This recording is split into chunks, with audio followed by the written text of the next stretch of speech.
ಈ ಎರಡೂ ಸಿನಿಮಾಗಳನ್ನ ನೋಡಿದ ಮೇಲೆ ನನಗೆ ಒಂದು ಅನಿಸ್ತೀನಿ, ನೋಡ್ತಿದ್ದಂಗೆ ಎರಡೂ ಸಿನಿಮಾದ ಕಾಲಘಟ್ಟ ಬೇರೆ, ಜಗತ್ತು ಬೇರೆ, ಅಥವಾ ಒಂದು ಆಧುನಿಕತೆ ಇದೆ, ಒಂದು ಗ್ರಾಮೀಣತೆ ಇದೆ. ಆದರೆ ಎರಡರಲ್ಲಿ ನಡೆಯುವಂಥ ಸಂಗತಿಗಳು ಒಂದೇ ಇರಲಿ. ಆ ಕಾಲದಲ್ಲಿ ಇರುವ ಶೋಷಣೆ ಇರ್ಬೋದು, ಅಥವಾ ಇಲ್ಲಿ ಕಾಣಿಸುವಂಥ ಒಂದು ಹೆಣ್ಣಿನ ಮೇಲೆ ಆಗ್ತಿರುವಂಥ ಶೋಷಣೆ ಇರ್ಬೋದು, ಎರಡನ್ನು ಕೂಡ ಎರಡು ವಿಭಿನ್ನ ಕಾಲಘಟ್ಟದಲ್ಲಿ ತೋರಿಸಿರುವಂಥ ರೀತಿ ಭಾಳ ಇಷ್ಟ ಆಯಿತು. ಅದನ್ನು ಎರಡೂ ಟ್ರೇಲರ್ ನೋಡಿದಾಗ ಭಾಳ ಸಾಮ್ಯವಾಗಿ ಕಾಣಿಸ್ತು, ಒಂದರ ಹಿಂದೆ ಒಂದು ನೋಡಿದಾಗ. ಇದನ್ನು ನೋಡ್ತಾ ನೋಡ್ತಾ ನನಗೆ ಇನ್ನೊಂದು ಭಾಳ ಮುಖ್ಯ ಅನಿಸಿದ್ದೇನೆಂದರೆ, ಒಂದು ರಂಗಭೂಮಿಯಿಂದ ಬಂದಂಥ ಚಂಪಾ ಶೆಟ್ಟಿಯವರು ಅವರು ಮಾಡಿದಂಥ ಅಮ್ಮಚ್ಚಿ ಎಂಬ ನೆನಪು ಅಂತೇಳೋ ಸಿನಿಮಾ, ಆ ಸಿನಿಮಾದಲ್ಲಿ ಅವರು ಕಟ್ಟಿಕೊಟ್ಟಿರುವಂಥ ಒಂದು ಜಗತ್ತು, ಅದರ ಒಂಥರದ ಮುಂದುವರಿಕೆಯಾಗಿ ಖಾತಾ ಚಿಕ್ಕಣ್ಣವರ ಕಥೆಯನ್ನು ತಗೊಂಡು ಈ ಸಿನಿಮಾನ ಮಾಡಿದ್ದಾರೆ.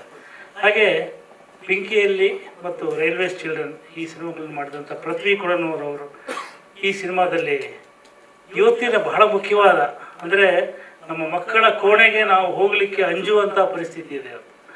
ಮಕ್ಕಳ ಮೊಬೈಲನ್ನು ಮುಟ್ಟಬಾರದಂಥ ಒಂದು ಪ್ರೈವೇಸಿಯ ಜಗತ್ತಿದೆ, ಅವರಿಗೆ ಅವರದೇ ಆದ ಪ್ರೈವೇಸಿಯ ಜಗತ್ತಿದೆ. ಅದು ನೀಡಬಹುದಾದಂಥ ತೊಂದರೆಗಳು, ಅವರಿಗೆ ಕೊಡಬಹುದಾದಂಥ ಕಾಟಗಳು, ಇದನ್ನೆಲ್ಲವನ್ನು ಈ ಸಿನಿಮಾದಲ್ಲಿ ತಂದಿದ್ದಾರೆ ಅಂತ ನನಗೆ ಟ್ರೈಲರ್ ನೋಡಿದಾಗ ಅನ್ನಿಸ್ತು. ಹಾಗಾಗಿ ಎರಡು ಕೂಡ ಬಹಳ ಮುಖ್ಯವಾದ ಪ್ರಯತ್ನಗಳು. ಆದರೆ ಅದಕ್ಕಿಂತ ಮುಖ್ಯವಾದ ಪ್ರಶ್ನೆ ಇರೋದೇನೆಂದರೆ, ನಾನು ಈ ಸಿನಿಮಾ ಜಗತ್ತಿನ ಜೊತೆ ನನಗೊಂದು 30-35 ವರ್ಷದ ಸಂಬಂಧ ಇರೋದರಿಂದ, ನಾನು ಮತ್ತು ಲಿಂಗದೇವರು ಸಿನಿಮಾ ಮಾಡಿದಾಗ ಅವರು ವಿರಾಟಪುರದ ವಿರಾಗಿ ಅಂತ ಒಂದು ಸಿನಿಮಾ ಮಾಡಿದ್ರು. ಅದನ್ನು ಹೇಗೆ ತೋರಿಸ್ಬೇಕು ಜನಕ್ಕೆ ಅಂತೇಳಿ ಪ್ರಶ್ನೆ ಬಂದಾಗ, ಅದು ಒಂದು ಅವ್ರದ್ದೇ ಆದ ಒಂದು ಉಪಾಯವನ್ನು ಮಾಡಿ ಒಂದು 85,000 ಟಿಕೆಟ್ಗಳನ್ನು ಮೊದಲೇ ಮಾರಾಟ ಮಾಡಿದ್ರು. ಅದಕ್ಕಿಂತ ಮುಂಚೆ ನಾವು ಕಾಡ ಬೆಳೆದಂಗಳು ಮಾಡಿದಾಗ ಗಿರೀಶ್ ಕಾಸರವಳ್ಳಿ ಮತ್ತು ನಾವೆಲ್ಲ ಸೇರಿಕೊಂಡು ಒಂದು ಚಿತ್ರ ಯಾತ್ರೆ ಅಂತ ಮಾಡಿದ್ವಿ, ಪ್ರತಿ ಊರಿಗೆ ಹೋಗಿ ಸಿನಿಮಾ ತೋರಿಸೋದು. ಅದಕ್ಕೂ ಮುಂಚೆ ಬಿ ಸುರೇಶ್ ಅರ್ಥ ಸಿನಿಮಾ ಮಾಡಿದಾಗ ಅದನ್ನು ಇಡೀ ಕರ್ನಾಟಕದ ಚಿತ್ರಮಂದಿರಗಳಲ್ಲಿ ತೋರಿಸುವಂಥ ಪ್ರಯತ್ನಗಳು ಮಾಡಿದ್ರು. ಅಂದರೆ ನಮ್ಮ ಮುಂದೆ ನಾವು ಹೊರಗೂರವ್ರ ಶಾಂತಿ ಸಿನಿಮಾ ಬಂದಾಗ ಮಾಡಿದ್ರು. ಹೀಗೆ ನಾವು ಎಷ್ಟೇ ಒಳ್ಳೆಯ ಸಿನಿಮಾ ಮಾಡಿದರೆ ಕೂಡ ಅದನ್ನು ನಿಜವಾದ ಪ್ರೇಕ್ಷಕರಿಗೆ ತಲುಪಿಸೋದು ಹೇಗೆ ಅಂತೇಳುವ ಪ್ರಶ್ನೆ ನಿರಂತರವಾಗಿ ಉಳ್ಕೊಂಡ್ಬಂದಿದೆ ಅಂತ. ಇವತ್ತು ಕಾಸರವಳ್ಳಿಯವರು ಮಾಡಿದಂಥ ಸಿನಿಮಾಗಳು, ಅವರ ಕ್ರೌರ್ಯ ಇರ್ಬೋದು ಅಥವಾ ಆರಂಭದಲ್ಲಿ ಮಾಡಿದ ತಬರನ ಕಥೆ ಇರ್ಬೋದು, ನಮ್ಮ ಊರಿಗೆ ಬರ್ತಾಯಿತ್ತು, ನನ್ನ ಪುಟ್ಟ ಊರಿಗೆ ಬರ್ತಾಯಿತ್ತು. ಇವತ್ತು ಬರ್ತಾನೆ ಇಲ್ಲ. ಇವತ್ತು ಮೀಡಿಯಾ ಜಾಸ್ತಿ ಇದೆ, ಮಾರ್ಕೆಟಿಂಗ್ ಜಾಸ್ತಿ ಇದೆ, ಪ್ಲ್ಯಾಟ್ಫಾರ್ಮ್ಗಳು ಜಾಸ್ತಿ ಇದೆ, ಆದರೆ ಅದಕ್ಕೆ ಸಿನಿಮಾಗಳು ದಾಟಿಕೊಳ್ತಾ ಇಲ್ಲ. ಇಂಥ ಹೊತ್ತಲ್ಲಿ ಏನು ಮಾಡ್ಬೋದು ಅಂತ ಚಂಪಾ ಅವರು ಮತ್ತು ಕೊಡನೂರವರು ಯೋಚನೆ ಮಾಡಿ ಪರಸ್ಪರ ಅಂತ ಒಂದು ವೆಬ್ಸೈಟ್ ಮಾಡಿ ಅದ್ರ ಮೂಲಕ ಈ ಸಿನಿಮಾವನ್ನು ನೋಡಿ ಅಂತ ಹೇಳುವ ಒಂದು ಆಹ್ವಾನವನ್ನು ಕೊಟ್ಟಿದ್ದಾರೆ. ಬಹಳ ಒಳ್ಳೆಯ ಆಲೋಚನೆ ಇದೆ. ಇವತ್ತು ಒಬ್ಬ ನಿರ್ದೇಶಕ ಮತ್ತು ನಿರ್ಮಾಪಕ ತನ್ನ ಸಿನಿಮಾವನ್ನು ತಲುಪಿಸುವ ಕೆಲಸವನ್ನು ತಾನೇ ಮಾಡಬೇಕು ಅಂತ ಯಾರೂ ನಮ್ಮ ಸಹಾಯಕ್ಕೆ ಬರಲ್ಲ. ಎಲ್ಲ ಇವತ್ತು ಅತಿಯಾಗಿಬಿಟ್ಟಿದೆ. ಅಂದರೆ ಮಾರ್ಕೆಟಿಂಗ್ ಅತಿಯಾಗಿದೆ, ಪ್ರಚಾರ ಅತಿಯಾಗಿದೆ, ಎಲ್ಲವೂ ಅತಿಯಾಗಿದೆ. ಸೋಷಿಯಲ್ ಮೀಡಿಯಾದಲ್ಲಿ ಯಾರು ಬೇಕಾದರೂ ಒಂದು ಕ್ಲಿಕ್ ಒತ್ತಿ ಒಂದು ಸಿನಿಮಾ ನೋಡ್ಬೋದು, ಅಲ್ಲಿಂದಲೇ ದುಡ್ಡು ಹಾಕ್ಬೋದು, ಎಲ್ಲ ಸುಲಭ ಇದೆ.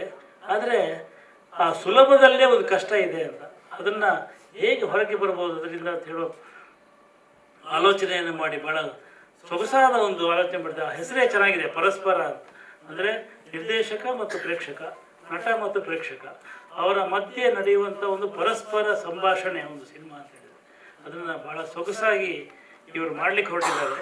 ಈಗ ನಾವು ಮಾಡ್ಬೋದೇನೆಂದರೆ ಈ ಪ್ರಯತ್ನಕ್ಕೆ ಬೆಂಬಲ ನೀಡೋದು ಅಂತ. ಯಾಕಂದ್ರೆ ನಾವೆಲ್ಲ ಚಿತ್ರೋದ್ಯಮದವರಾಗಿ ಸಿನಿಮಾಗಳನ್ನು ಪ್ರೋತ್ಸಾಹ ನೀಡುವವರಾಗಿ ಒಂದು ಕಡೆ ಬರ್ತಿರುವಂಥ ಈ ಪ್ಯಾನ್ ಇಂಡಿಯಾ ಸಿನಿಮಾಗಳು ಮತ್ತು ಜನ ಕಾಯುತ್ತಿರುವಂಥ ಸಿನಿಮಾಗಳು, ಇದು ಜಗತ್ತು ಹೇಳೋದು ಜನ ಕಾಯ್ತಾ ಇದ್ದಾರೆ, ಯುವರ್ ವೇಟಿಂಗ್, ಬರ್ತಾ ಇದೆ ಅಂತ. ಬಟ್ ನಿಜವಾಗ್ಲೂ ಅದಕ್ಕೆ ಕಾಯ್ತಿದ್ದಾರಲ್ಲ ಗೊತ್ತಿಲ್ಲ. ಬಟ್ ಕಾಯ್ತಿದ್ದಾರೆ ಅಂತ ಅವ್ರು ಹೇಳ್ತಾರೆ. ಬಟ್ ಇದಕ್ಕೂ ಕೂಡ ಕಾಯುವವರು ಇದ್ದಾರೆ ಅಂತ ನಮ್ಗೆ ಗೊತ್ತಿದೆ. ಯಾಕಂದರೆ ಒಂದು ಪುಸ್ತಕ ಬಂದಾಗ ಆ ಪುಸ್ತಕವನ್ನು 10,000 ಕೊಂಡುಕೊಂಡು ಹೋದವರಿದ್ದಾರೆ. ನನಗೆ ಜ್ಞಾಪಕ ಇದೆ, DS ನಾಗಭೂಷಣ ಅವರು ಬರೆದಂಥ ಗಾಂಧಿ ಪುಸ್ತಕ ಸುಮಾರು 40,000 ಮಾರಾಟ ಆಗಿದೆ. ಯಾವುದೇ ಅದ್ಭುತವಾದ ಕಾದಂಬರಿಗಿಂತ ಜಾಸ್ತಿ ಮಾರಾಟ ಆಗಿದೆ. ಹಾಗೆ ಈ ಥರದ ಕಾಡು ಅಂತ ಸಿನಿಮಾಗಳು ಬಂದಾಗ ಅದು ನಮ್ಮ ಊರಲ್ಲಿ ಹೋಗ್ತಾ ಇತ್ತು. ಅದು ಯಾವುದೇ ಒಂದು ಪ್ರಶಸ್ತಿ ಇದು ತಾರಾ ಮೌಲ್ಯ ಇರೋ ಸಿನಿಮಾಕ್ಕಿಂತ ಜಾಸ್ತಿ ಹೋಗ್ತಾ ಇತ್ತು. ಆದರೆ ಇವತ್ತು ಅಂಥ ಒಂದು ದೊಡ್ಡ ಬ್ರಿಡ್ಜ್, ದೊಡ್ಡ ಒಂದು ಕಂದರ ಇದೆ. ಆ ಕಂದರವನ್ನು ಬ್ರಿಡ್ಜ್ ಮಾಡುವಂಥ ಪ್ರಯತ್ನವನ್ನು, ಬ್ರಿಡ್ಜ್ ಸಿನಿಮಾ ಅಂದರೆ ಅದೇ, you should bridge a film with a audience, ಅದನ್ನು ಭಾಳ ಚೆನ್ನಾಗಿ ಮಾಡಲಿಕ್ಕೆ ಹೊರಟಿದ್ದಾರೆ. ಅವ್ರಿಗೆ ಒಳ್ಳೆಯದಾಗಲಿ. ನಿಮ್ಮ ಬೆಂಬಲಕ್ಕೆ ನಮ್ಮ ಸಪೋರ್ಟ್ ಇದೆ. ಎನಿ ಟೈಮ್ ಈ ಸಿನಿಮಾ ಅಂತ ಇಂಥ ಸಿನಿಮಾಗಳಾದಾಗ ಮಾಡ್ತೀವಿ ಅಂತ ಹೇಳ್ತೀನಿ. ನಮಸ್ಕಾರ.